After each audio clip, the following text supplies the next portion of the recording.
You're listening to the micro version of the Savage Lovecast. www.savagelovecast.com. If you're stuck in a relationship quandary, or if you're looking for sexual harmony, well, there's nothing you can't ask on the Savage Lovecast. Stephen Ross, a billionaire that I'd never heard of before, is a real estate investor. And like a lot of billionaire real estate investors, Ross is the owner of many things. Office buildings, yachts, sports teams, businesses you may have heard of. Like a lot of billionaires, Ross is also a fan of Donald Trump's, because of course he is. Trump's tax cuts have made rich white men like Ross richer, and it's not like poor white men are leaving Trump rallies to go shoot up yacht clubs, right? Ross is such a big fan of Trump's that he hosted a fundraiser at his mansion in the Hamptons last Friday for Donald Trump's re-election campaign. It cost $100,000 to attend, $250,000 if you wanted to get a picture with Donald Trump and enjoy a private and very exclusive roundtable conversation with the president. Most people I know desperately want to hear less from Donald Trump, but apparently there are people out there who will pay $250,000 to hear more from him. The rich, they are different from you and me. Anyway, here's the interesting thing. Here's the thing that's trending on Twitter. In addition to the mansions, the yachts, the islands, the office buildings, the football teams, and who the fuck knows, the crates of Fabergé eggs or whatever else Stephen Ross owns, he owns the high-end, pricey Equinox chain of fitness centers. Gyms in gay neighborhoods, in other words. Related Co., Ross's company, owns Equinox and SoulCycle, two fitness companies that market themselves heavily to queer people, particularly to gay men. Both spent the month of June smearing themselves in rainbow whore paint because they want queer people in urban areas to think they support diversity, because that's good for their bottom line, which is good for their billionaire owner, which is good for Donald Trump, which is bad for queer people and immigrants, some of them queer, and black people, ditto, and hell, bad for the air we all have to breathe and the water we all have to drink and the planet we all have to live on. So, the man who owns the big gay gym supports a racist white supremacist who runs the federal government and is actively attacking and persecuting queer people at every opportunity, throwing trans people out of the military, pushing to make discrimination against gays and lesbians legal in employment and housing and adoption, so long as the bigot who wants to do the discriminating remembers to utter those magic words, sincerely held religious beliefs, before they get down to firing someone. There's been some pushback. Equinox's Instagram page has been flooded with negative comments, and gay men all over the country are pledging to cancel their memberships on Twitter, and I hope they follow through. Now, as anyone who's ever tried to cancel a gym membership knows, they don't make it easy. They make it hard, which is why I want to draw your attention to someone who replied to Billy Eichner, the actor, who tweeted, "Hey, Equinox, what's your policy for canceling memberships once a member finds out your owner is enabling racism and mass murder?"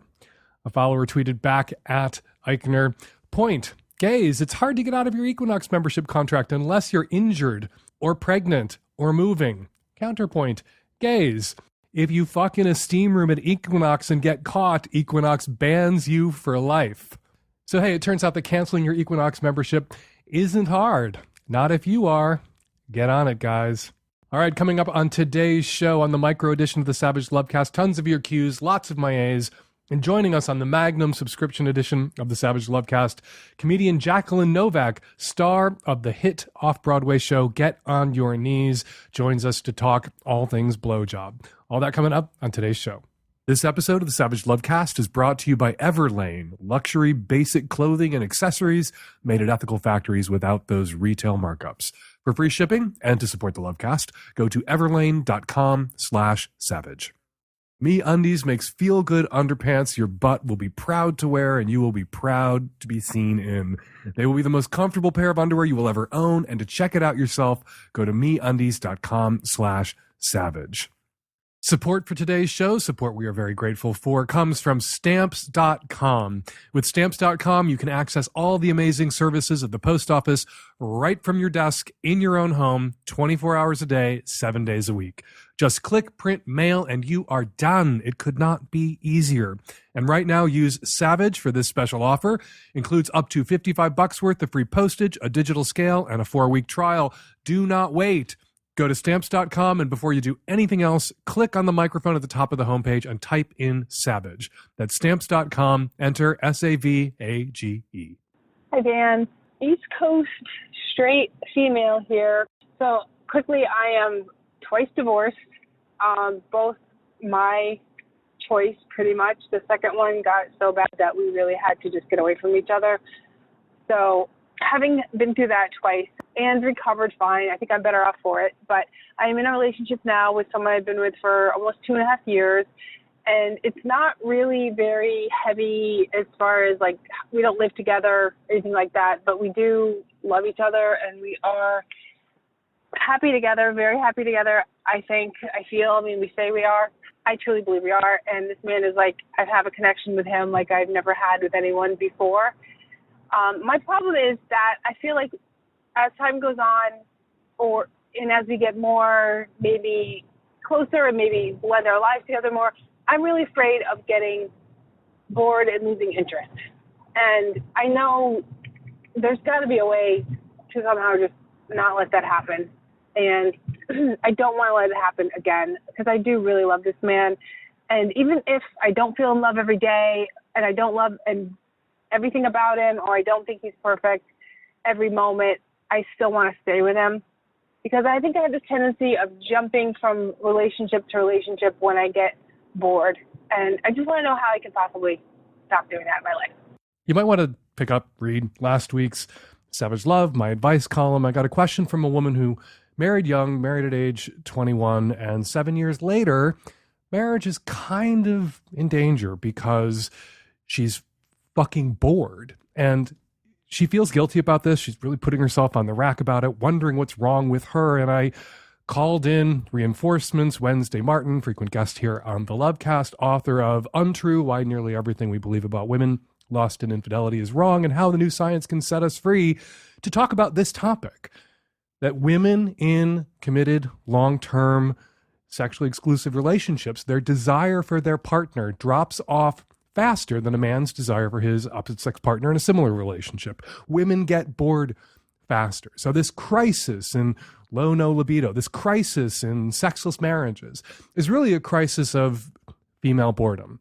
And we have a hard time acknowledging that because it runs contrary to everything that we're told that we ought to believe about women, that women are the ones who are more invested in monogamy, that women are the ones who are better at monogamy, that monogamy is what women want, and that kind of intimacy and security is what turns women on.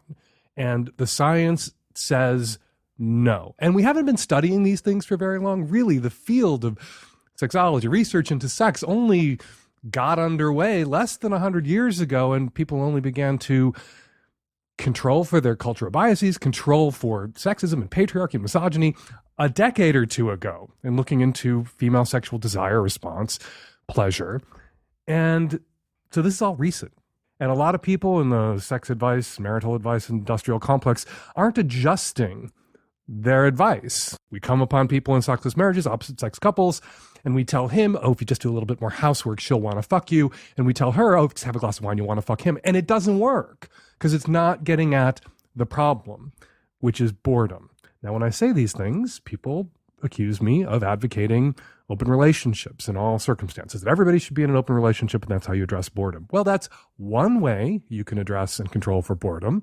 Variety, excitement, danger of being in an open relationship. Yeah, that can solve your boredom problem. That's not the only way to solve your boredom problem, but you can't solve your boredom problem if you're incapable of even acknowledging that boredom is what's at the root here of your sexless marriage or your cratering of desire for your partner, that it's not the division of household labor, which should be fairly divided, regardless of who's getting fucked when and by whom. It's boredom.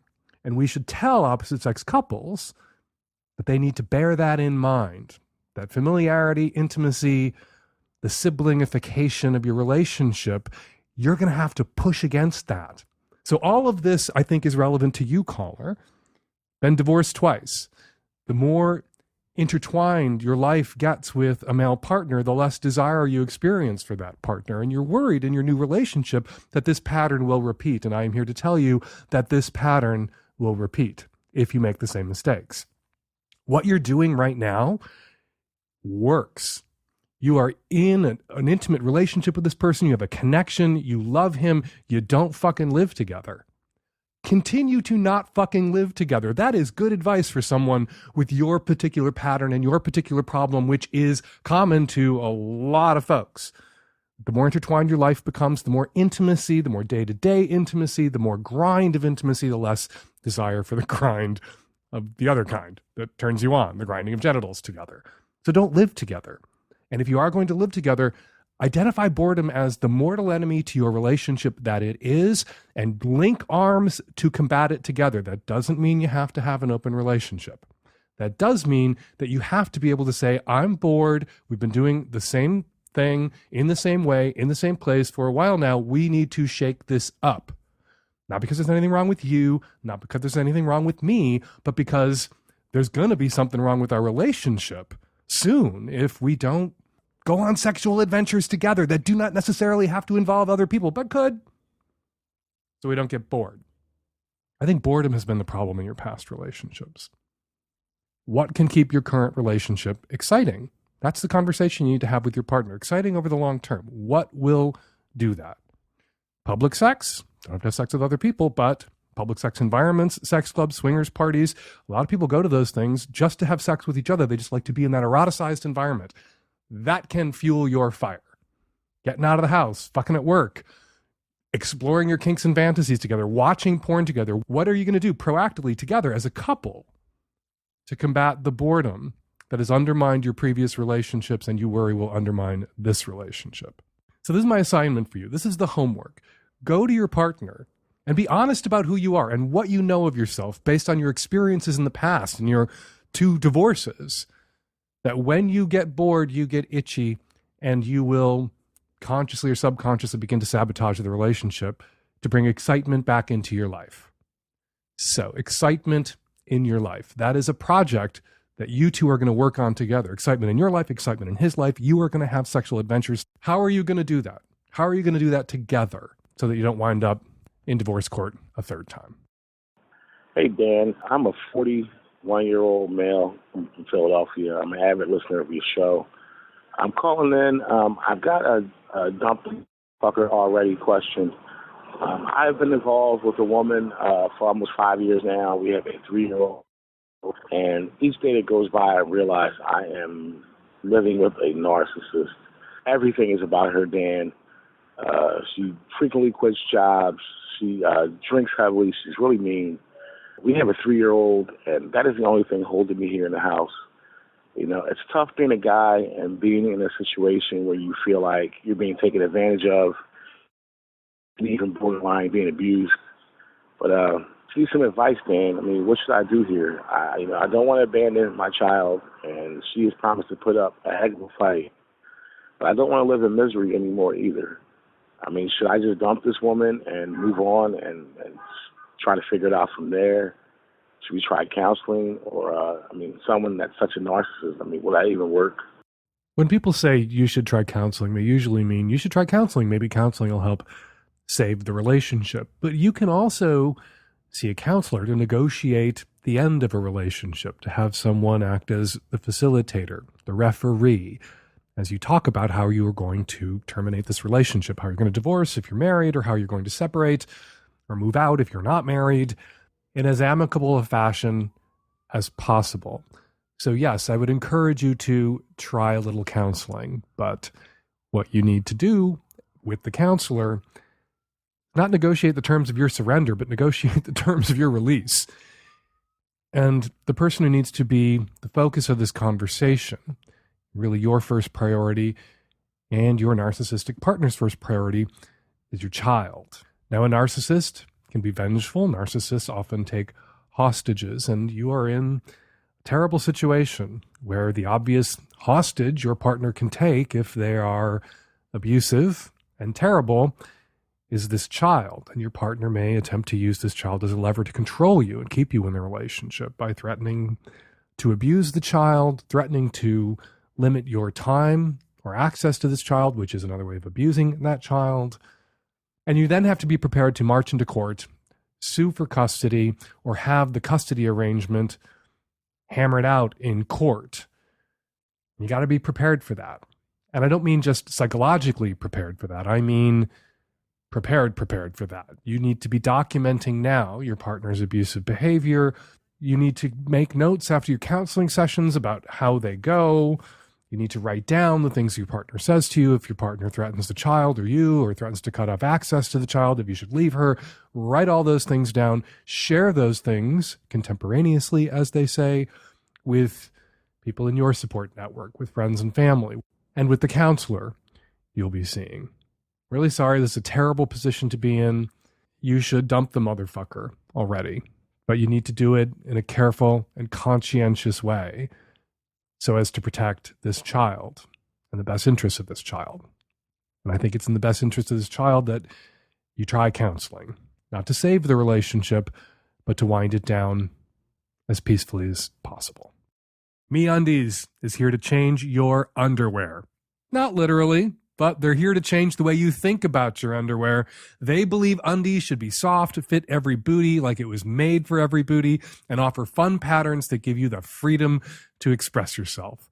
MeUndies also believes that every woman should have the freedom to wear whatever cut they want and whatever size they want. So, ladies, rejoice. The Feel Free collection is here. MeUndies size tested these 5 new silhouettes on every body type. With an ultra-soft feather-light waistband that provides zero restriction, these undies will be the best thing that ever happened to your booty.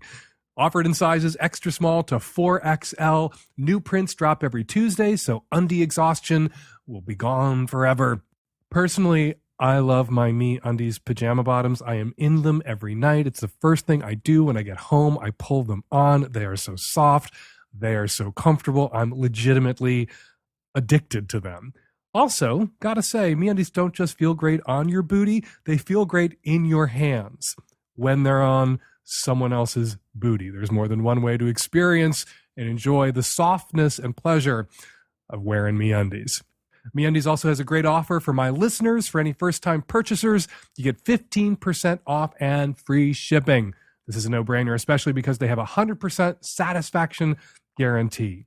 To get 15% off your first pair, free shipping, 100% satisfaction guarantee, and to support the Savage Lovecast, go to MeUndies.com/savage. That's MeUndies.com/savage. I'm 33, female, living abroad, and I have a question about a classmate. So me and my friends were mature students who just recently graduated with our master's degrees. And one of our classmates is sending us the oops, sorry I texted you that messages. So it happened to me once where it was about how him and somebody else are waiting for a third person to come to the bedroom. Said, oops, sorry, ignore that. And he sent to another friend, another woman, asking a mysterious person something a little bit more salacious and then saying, oops, sorry about that message. So then most recently, he sent it to a third of our classmates who he just sent a photo of himself wearing women's underwear with, of course, the message, sorry, please ignore. And that's the most recent. It's been going on for about a year and a half or so now. And we're just wondering, how do we respond to this? So far, we've been ignoring it. I sent one little message back that said, haha, sorry, I'm not going to be joining you in the bedroom or something. But it seems to become kind of a trend and is getting a little bit weird and it's escalating a bit. And we're just wondering, what's the best way to respond, if we should respond at all? And is this dangerous behavior? To send one stray text or sext message like that just once may be regarded as carelessness. Continue to send stray text messages like that? Yeah, you're doing that shit on purpose. I once sent a text to a family member that wasn't intended for that family member, and I promise you, I have never made that mistake again. I am so hyper vigilant when I text people now, particularly if I am including an image, because that was such a scarring experience, and it wasn't a picture. It was just a stray thought. This asshole is doing this on purpose. You all know he's doing this on purpose, and he's relying on your sense of decorum and this natural human sort of empathetic instinct not to embarrass or humiliate someone else, which allows people who are dirtbags to be manipulative shits, to do things that embarrass and humiliate us, but then we hesitate to be direct with them for fear of embarrassing and humiliating them. Well, I don't think this person can be embarrassed or humiliated. This person is sending messages out to female friends and colleagues intentionally, and you guys got to push back. Block the motherfucker. Block his number. Tell him that you are going to complain to his employer if he's using a work phone number, to his partner if he's partnered. This is not okay. What he's doing is harassment. And there is a pattern here. I think this actually can happen by accident, that you can send a text or you can send a pic to someone you didn't intend to send it to. That happens. That happens once. That doesn't happen again and again and again and again, from my own personal experience. So he's doing this on purpose, and you and everyone else that he's done this to needs to blow up at him about it, needs to scream at him about it, and needs to tell him that you have spoken, all of you have spoken to each other, and you know that this is a pattern with him, and it's not an accident. And if there's someone that you can complain to about it, you are all going to go complain to that person about it. Again, is it a work phone number that he's sending these from? Is he using work email to send these things? Does he have a partner who's unaware that he's harassing their friends, their shared friends, their common friends with these messages? You say that he and his partner were looking for a third or waiting for a third. Does she know he's doing this to their female acquaintances? If she doesn't, I bet she would be interested to know. And then there might be consequences for this asshole. No one has time for the post office. You're busy. Who's got time for all that traffic parking, lugging all your mail and packages? Going to the post office is a real but avoidable hassle, and you can avoid it with Stamps.com, one of the most popular time-saving tools out there for small businesses. Stamps.com eliminates trips to the post office and saves you money with discounts you can't even get at the post office. Stamps.com brings all the amazing services of the U.S. Post Office right to your computer.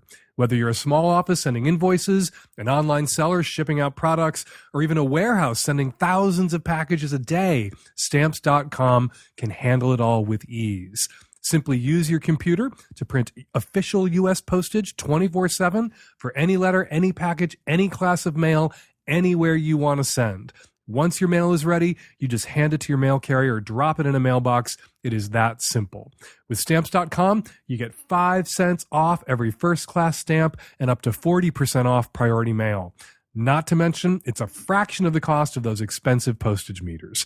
Stamps.com is the way to go, saving you time and money. It's no wonder over 700,000 small businesses are already using Stamps.com.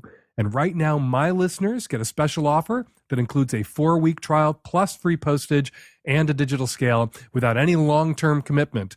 Just go to Stamps.com, click on the microphone at the top of the homepage, and type in Savage. That's Stamps.com, enter Savage. Hi, Dan. I'm a 34-year-old straight male, and I've been having an issue with my libido. Until I was about 28 or 29, I would get horny enough that I felt a strong need to masturbate at least once a day.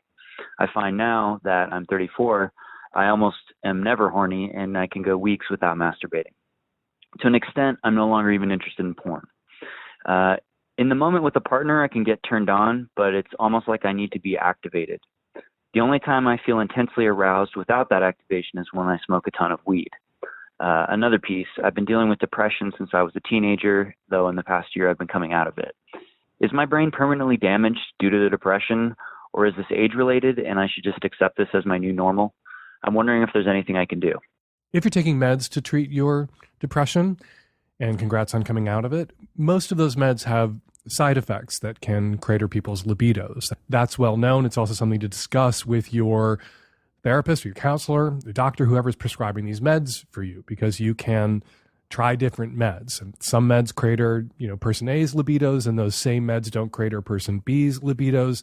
So shifting from med to med until you find the one that helps to treat your depression without cratering your libido, that's a legitimate reason to shake up your meds, to try some new meds. If you're not taking meds, but you're seeing someone to talk about your depression, you need to talk about this if it distresses you. Does it distress you? You've noticed that you don't get as horny these days as you used to. You're 34 years old. You're not 16 years old. That is a normal part of aging. What you described, though, doesn't sound typical. And please don't confuse normal and typical. It doesn't sound typical. Most men who are 34 years old still take a healthy interest in porn, are still masturbating at a pretty regular clip. You aren't. The question for you is, are you happy? Is this distressing you? The fact that you are masturbating less, thinking about sex less, watching less porn than you used to. If this is just your new normal, if this is a plateau that you've landed on for a while and it's not distressing you, it's not a problem. But if it's distressing you, then it's something to talk about with your therapist. And if you're on meds, it's definitely something to talk about with your therapist. Would you buy a t-shirt for $50 if you knew it only cost $7 to make? We wouldn't. With Everlane, you won't have to, because with Everlane, you never overpay for quality clothes. Everlane only makes premium essentials using the finest materials without traditional markups. And they want you to know what you're paying for and why. So Everlane tells you their real costs, and they are radically transparent about every step in their process, from the materials they use to the ethical factories they work with. No matter your style or preference, Everlane's clothes look better, cost less, and last longer. Because Everlane sells directly to you, their prices are 30 to 50% lower than traditional retailers. Essentials like their Cotton Crew t-shirt are exactly what they should be: versatile, simple, stylish, and made from quality materials that you did not overpay for. They have a beautiful selection of 100% grade A cashmere. I love their premium Japanese denim, and Nancy especially loves their outerwear made from recycled water bottles. Check out our personalized collection at everlane.com/savage. Plus, you will get free shipping on your first order. That's everlane.com/savage. everlane.com/savage. Hi, Dan. I have a question about my responsibility while dating someone in a don't ask, don't tell open relationship. So I've been seeing this guy for a couple months, and he's sort of here just for the summer, in my state just for the summer. He lives out of state. He has a longtime girlfriend who he lives with out of state, and he told me when we met that they had an open relationship. I sort of asked him a little bit more about that, as someone sort of interested in the different ways non-monogamy looks. And he explained to me that it's a don't ask, don't tell relationship. He just does his best to kind of keep it out of her face. All good, whatever. So anyway, we keep hanging out, and he has some friends in the state that I live in. And so a couple times we sort of overlapped with the friends, and every time we overlap, he gets super squirrely and weird, and sort of makes these weird comments to me about like, oh, I don't like PDA and that kind of thing, as if he doesn't want his friends to have any idea that we're sleeping together, which is also fine. These friends don't know his partner super well. I think they do overlap from time to time. But I guess I'm wondering, do you think this means that it's maybe not a don't ask, don't tell relationship? Maybe she's not as aware of it as he thinks she is. And I guess I wonder what my level of kind of responsibility in digging into that and trying to figure out if that's accurate or not I have as the sort of other person in this situation. Anyway, just curious what your thoughts are. Thanks. A lot of people who are in DADT, don't ask, don't tell, open relationships, are invested in what's known as being socially monogamous. They want to be perceived to be monogamous by friends, by family, by neighbors, by coworkers. And engaging in PDA with your piece on the side, with your piece for the summer, with your secondary partner, in front of mutual friends, isn't just potentially a form of telling because they might ask her about this other woman, but it could be a violation of the, mutual investment in socially monogamous perceptions. So it makes a kind of reasonable, rational sense that he might not be comfortable engaging in PDA with you in front of mutual friends, not just because they might blab to her, but because it violates that whole let's maintain the facade of being sexually monogamous aspect of the DADT or the open relationship. Particularly, a lot of straight people are very invested in social monogamy, being perceived to be monogamous, even if they're not. So his discomfort with PDA is not in and of itself proof that he's lying to you about being in a DADT relationship. That said, it's a lot easier to lie to someone about being in a DADT relationship. It's a lot easier for people who are cheating on their partners to bamboozle someone with, it's totally okay for me to sleep with other people, but they're never allowed to find out. I have to be incredibly discreet, almost as discreet as someone who's cheating. And in a way, a DADT relationship is a kind of permissible cheating. And it involves, almost hardwired into the agreement, a little bit of deception and a little bit of lying. If you have a don't ask, don't tell relationship and you're going to get together with your piece on the side and your partner, out of town or in town, asks you where you are, they've in a sense told you in advance that they'd rather be lied to, a white lie, than to be told straight up the truth. And that makes a lot of people uncomfortable with DADT relationships. The dissembling that isn't at the heart of it, because it's still an honest, open relationship, but the dissembling that makes it possible. So if you're uncomfortable, if you're worried that you're being played, that you're being lied to in addition to his girlfriend being lied to, you can drill down on that. Tell me why I can't touch you in front of these people. If you're in an open relationship and it's DADT, how is being publicly affectionate in front of these folks who don't spend that much time with your girlfriend in violation of your DADT arrangement? And then see what he says. And you may hear, my girlfriend doesn't want anyone to know that we are open. She wants people to believe that we are monogamous, including all of her friends.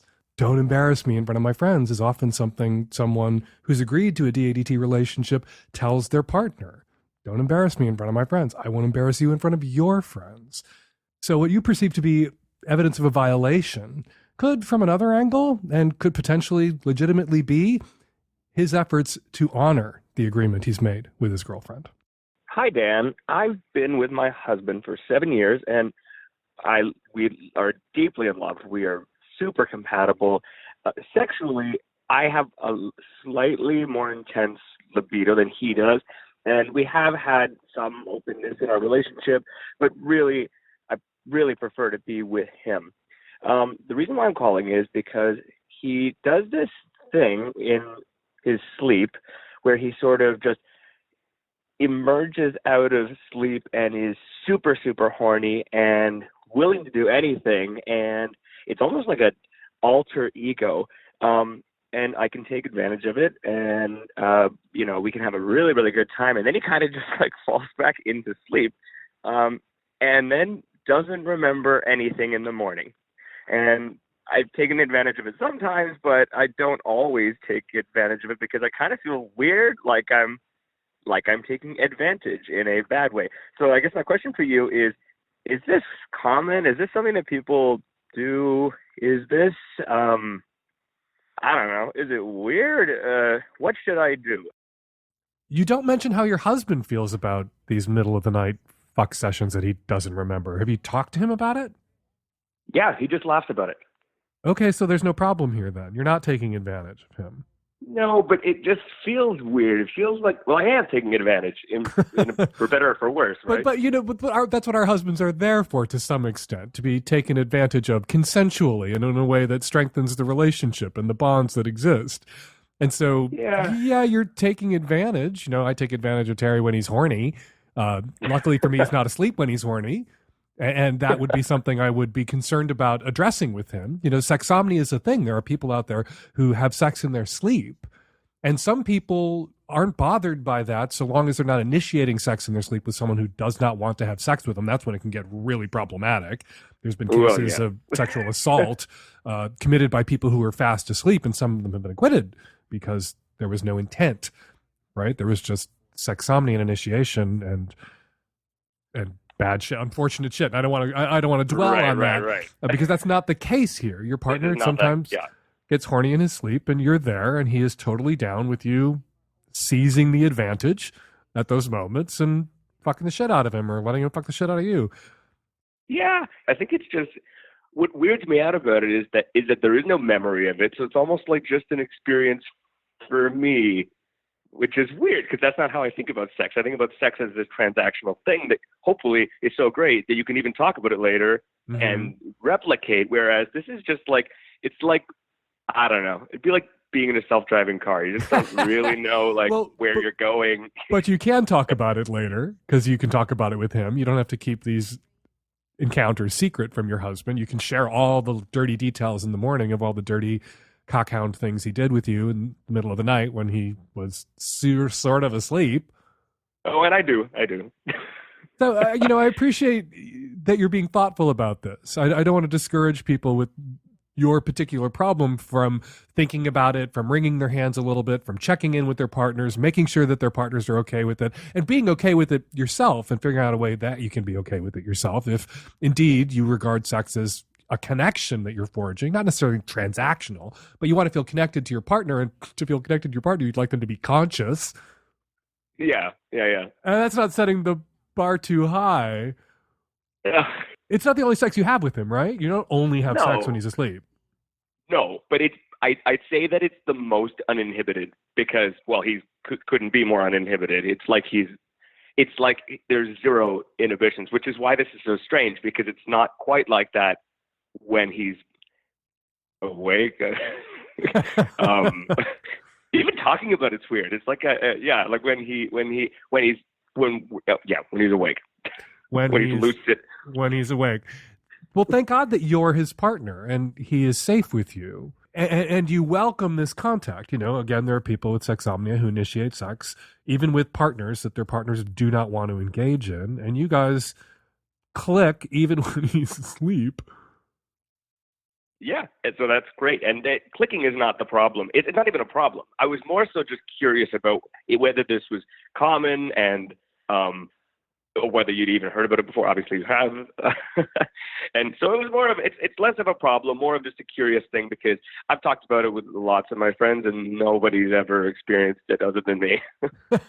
The last thing I would encourage you to address with your partner, not to shame him about the sex he has with you when he's fully conscious, but the fact that he's much less inhibited in the middle of the night when he may be dreaming or asleep and initiating sex with you, you would like to get there when he's conscious, and maybe there's a way there.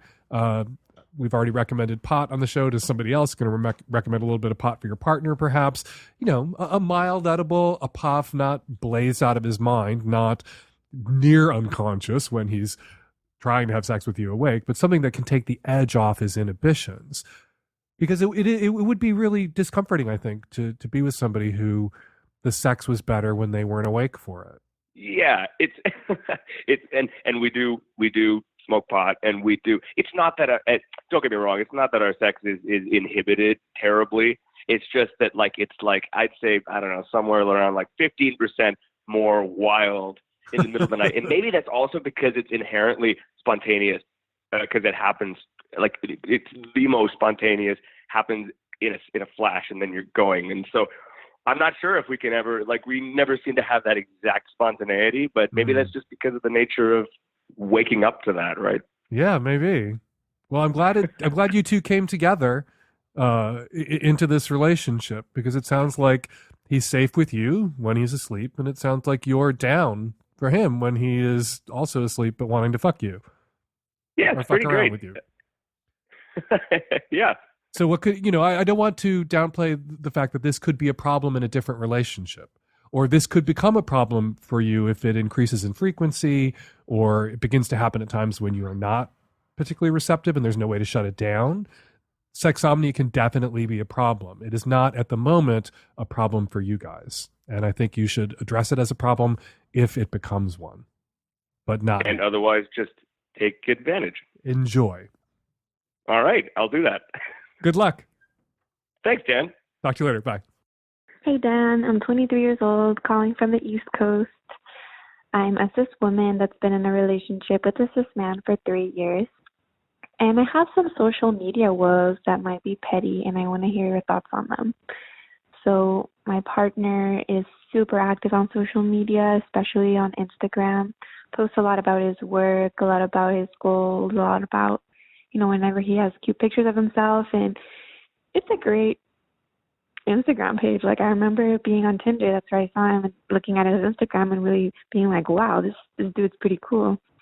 And ever since we started dating, we've gone to a lot of places together and took a lot of pictures together.